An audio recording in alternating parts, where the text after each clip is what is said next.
আগামী ৬ মাসের মধ্যে হামলা হতে পারে যুক্তরাজ্যে। দেশটির গোয়েন্দারা বলছেন, দেশটিতে সন্ত্রাসী হামলার ঝুঁকি হঠাৎই বেড়ে গেছে।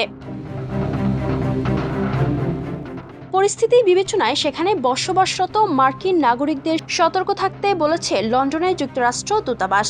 গত শুক্রবার এক বার্তায় যুক্তরাজ্যে বসবাসরত মার্কিন নাগরিকদের জনসমাগম স্থলে সতর্ক থাকতে বলেছে।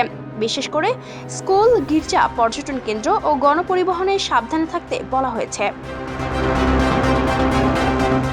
দূতাবাস থেকে আরও বলা হয়েছে, চলাচলের সময় ও পথ ঘন ঘন পরিবর্তন করতে হবে। পাশাপাশি সাধারণ জীবনযাপনের ধারা বজায় রাখতে হবে, যাতে আলাদাভাবে নজর না পড়ে।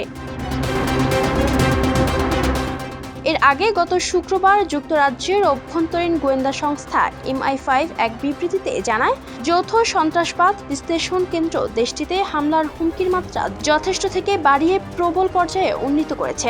এটি যুক্তরাজ্যের দ্বিতীয় সর্বোচ্চ সতর্কতার স্তর।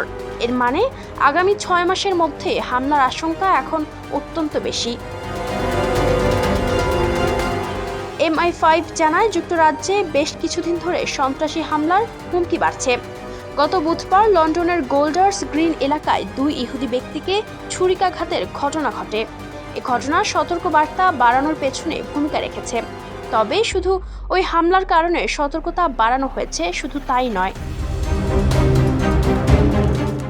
MI5 জানায়, যুক্তরাজ্যে একক ব্যক্তি বা ছোট গোষ্ঠীর মাধ্যমে ইসলামপন্থী এবং কট্টর ডানপন্থী চরমপন্থার হুমকি বাড়ার কারণে এই ঝুঁকি বেড়েছে। বিশেষ করে মধ্যপ্রাচ্যের সংঘাতের প্রেক্ষাপটে ইহুদি ও ইসরায়েলি ব্যক্তি ও প্রতিষ্ঠানগুলো বেশি ঝুঁকির মধ্যে রয়েছে। গত কয়েক সপ্তাহের মধ্যে যুক্তরাজ্যের মার্কিন দূতাবাস নিজ দেশের নাগরিকদের জন্য দ্বিতীয়বারের মতো এই ধরনের নিরাপত্তা সতর্কতা জারি করল। এর আগেও তারা ইহুদি ও মার্কিন প্রতিষ্ঠানগুলোকে লক্ষ্য করে হামলা ও হুমকির কথা উল্লেখ করে নাগরিকদের সতর্ক থাকার পরামর্শ দিয়েছিল।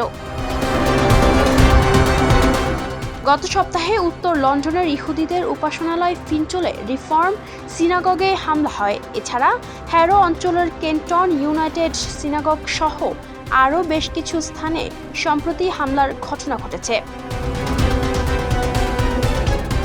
Ayesha Akter Swarna, campus Times.